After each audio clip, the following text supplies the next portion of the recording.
welcome to the Wizard of Radical Self-Respect. My name is Jared Mello. Today we're going to go over 5 sayings that are terrible for people to hear that are in toxic relationships. And a lot of times people will say these to the person in a toxic relationship, and they might have the best of intentions, they might be trying to help, but in reality, it does the opposite, and it keeps them stuck in a terrible situation.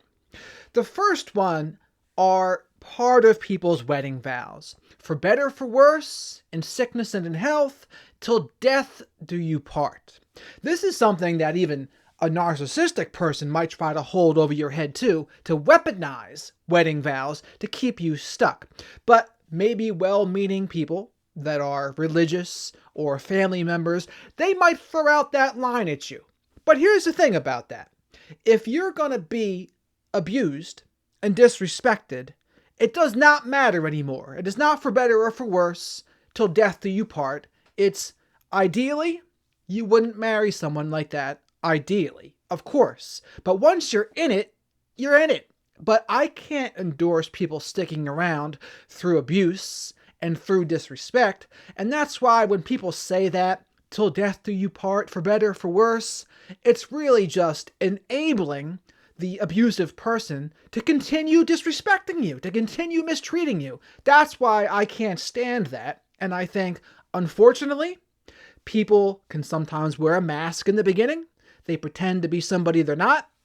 And then before you know it, they're a completely different person. And it's the frog in the boiling pot analogy, where they weren't that way in the beginning, but slowly but surely they turn up the heat.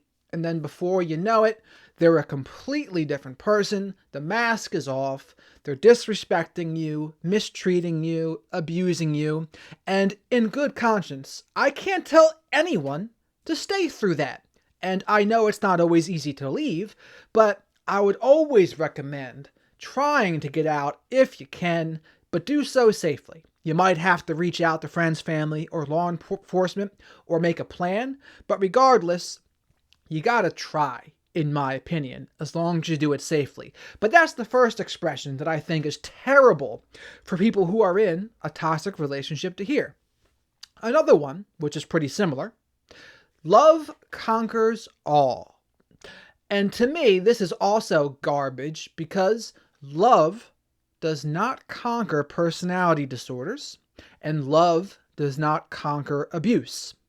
Love, it would be great if that was all that was needed. It would be great if love could cure personality disorders and make someone who is abusive not be abusive anymore, or make someone who is mistreating and disrespecting you stop doing that. But that's not how love works. We can't change anybody that doesn't want to change themselves.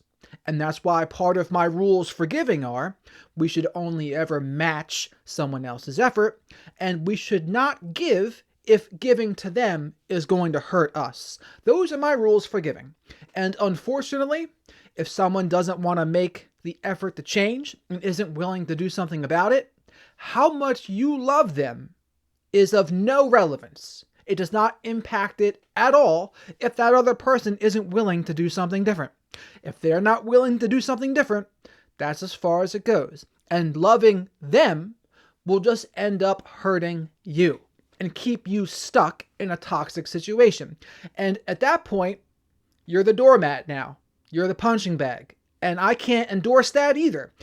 Ideally, someone would be willing to match their effort. Ideally, if they knew they had a problem, they would admit it, admit they're wrong, admit they have an issue, and then do something about it.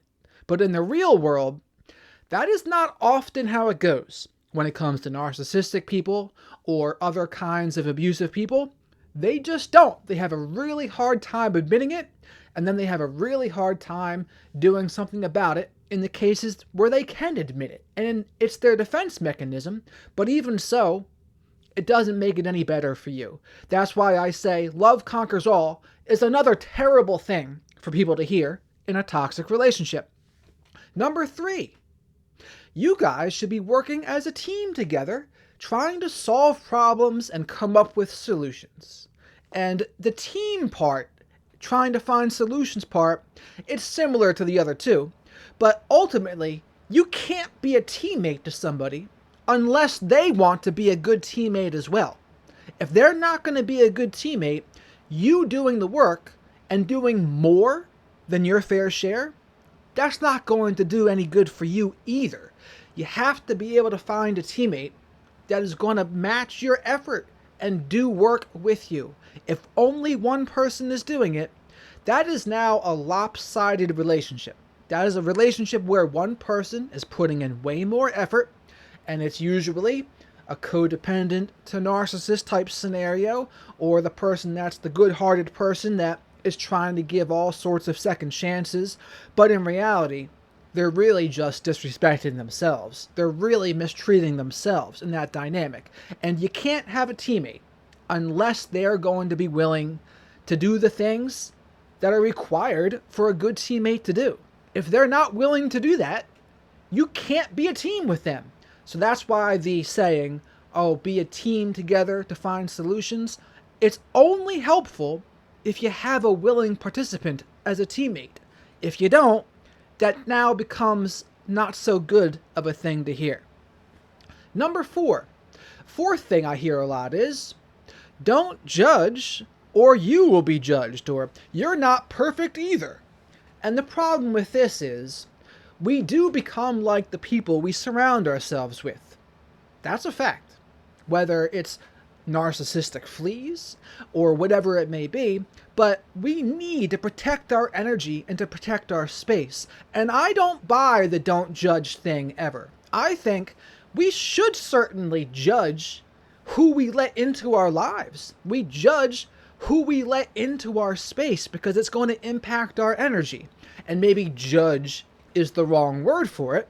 Maybe it's screen, maybe it's having standards, but either way, if they're not going to meet those standards, if they're not going to be a positive impact on our life, whatever you call it, whether it's judging, taking their inventory, or whatever it may be, you should certainly do those things because, unfortunately, if they're not going to change their behavior patterns, if they're not going to stop disrespecting you or mistreating you, they should be judged at that point. And you should take action based on those judgments. And if they're not going to change, if they're not going to stop disrespecting you, if they're not going to respect your boundaries, then you have to do something different. And it doesn't have anything to do with the fact that we're not perfect either. True, we aren't perfect either. But more than one thing can be true at the same time. We're not perfect, but also what they're doing also isn't acceptable. Both of those things can be true at the same time. And often, the don't judge card is usually used to dismiss people and usually used to deflect when someone's being called out. When someone's behavior is being called out, people will say, oh, don't judge, or you're going to be judged, or no one's perfect. And it's usually used as an attempt to deflect or dismiss someone else's behavior. Narcissistic people like to say that a lot too, because it's a good way to avoid accountability and to flip the script. And ideally, we have to protect our energy, and we have to, whatever you want to call it, whether it's judging, taking their inventory, or screening, we have to have a process for who we let into our lives. Not everyone will deserve it. And that's not being arrogant, that's not being conceited, that is just knowing our worth and practicing radical self-respect and knowing not everyone is going to be a good influence on our life. And just because they're not a good influence on our life doesn't mean they might not be good for other people too. It might just be a compatibility issue. That does happen as well. Just because you don't let someone in your space doesn't mean they're a walking red flag. Maybe they're also just not compatible. But in the don't judge case, usually it's used to make you ignore someone else's bad behavior or ignore their mistreatment of you or disrespect of you. That's why I say don't worry about that part one bit. We should certainly be screening and taking other people's inventory when it comes down to who we let into our lives and into our inner circle. It will impact us. And if we ignore those red flags, if we ignore the things we see in the beginning, we can't be surprised if they hurt us down the line, if we overlook those things. That's why I say it's one thing to see the red flags, it's one thing to identify the red flags, it's another to get to the bottom of them, and it's another to act on them. Number 5, the last saying that I think isn't really too good, is never give up. And the thing about never giving up is, and it's similar to the other 4 as well, it just depends. If someone's being disrespectful, if someone's mistreating you, if someone's abusing you, that is a time to give up if they're not willing to change. And I think there is a time for giving up. There is a time for quitting. And then there's also a time for not giving up. And not giving up, it is not the time for that when it comes to an abusive relationship. Some people will try to co-opt it into that scenario, but it does not apply in that case. If someone's mistreating you and disrespecting you, that is a time to quit. That is a time to give up. And again, just like the don't judge one, if someone's going to say that to you, you got to really wonder, what are their motivations to say that? What are they getting out of it? Because chances are, someone who is saying that, they want you to stay in that kind of scenario. Maybe it's the narcissistic person saying that to you. Maybe it's another abusive person saying that. But they're going to tell you to not give up so that you neglect your own feelings and neglect your sense of radical self-respect and stick around in a situation that isn't too good for you. And I can't endorse that either. I think a lot of things come down to the serenity prayer. Accept the things we cannot change, have the courage to change the things we can, and the wisdom to know the difference. And I even want to add a second part there too. Knowing the difference between things that we can change and we should change even if we can. Because there are things, like Ian Malcolm said in Jurassic Park, you spent so much time thinking about whether you could, you never stopped to think whether you should. And I think that's another part of it there. Just because you can change something doesn't mean you always should. That's just another caveat there too. But when it comes to disrespect, when it comes to abuse, that is a time to give up. And that is a time to quit. And anyone who's telling you don't give up when it comes to those kinds of situations does not have your best interest at heart. And also, anyone who is saying these things, any of these 5, they are enabling abuse to continue a lot of times. When it comes to a toxic relationship, those are the kinds of things that keep people stuck. Those are the kinds of things that enable mistreatment, disrespect, and abuse to continue. That's why I can't stand for any of those. I think if you're being mistreated, you're being disrespected, your boundaries are not being respected, you gotta go. Because it's not going to get better unless that other person wants to get better. Unless they put in a lot of effort and a lot of willingness, chances are things are not going to change. And it's unfortunate, but that is reality. And to go over the 5 sayings again that are terrible for people to hear in toxic relationships, 1 are some of the wedding vows, which are for better or for worse, in sickness and in health, till death do you part. I'm not a fan of that. Number 2, love conquers all. Number 3, you gotta be a good team together and find solutions. Number 4 would be don't judge, or you will be judged, or you're not perfect either. And number 5, don't give up.